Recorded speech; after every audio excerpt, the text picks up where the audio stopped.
അപ്പൊ നിങ്ങൾ വിചാരിക്കും ഈ ഇടത് കൈ കൊണ്ട് അടിച്ചാൽ ഇപ്പൊ തടുത്ത് പിടിച്ചപ്പോൾ അടിച്ചേ ഇപ്പൊ ഇങ്ങനെ തട്ടിപ്പിടിച്ചു വീടിനാണ് ചെയ്യുന്നത്. ഈ സമയത്ത് അവൻ അടിക്കാനുള്ള സമയം നമ്മൾ കൊടുക്കൂല, പെട്ടെന്നാ ചെയ്യുന്നേ.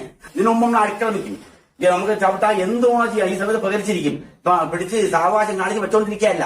ഒരു അഭ്യാസം ചെയ്യുമ്പോ അതിന്റേതായ സ്പീഡപ്പ് ആയിട്ട് ചെയ്യും. അളവോടൊക്കെ ചവിട്ടും അടിയും കൊടുക്കും. അവിടെ പിന്നെ അവൻ തിരിച്ചടിക്കാൻ നോക്കൂല. അഥവാ അടിച്ചാൽ അടിച്ചേ ഇനി അടിച്ചു കഴിഞ്ഞാൽ ഒത്തങ്ങ് തിരിക്കും. ഉണ്ടാ ഭയങ്കര വേദനയായിരിക്കും, ഒത്തങ്ങ് തിരിക്കും. ഈ സമയത്ത് ഇവനെ നമുക്ക് പ്രചരിക്കുകയും ചെയ്യാം. കാരണം മുഖാൻ വേണ്ടി അടിക്കാം.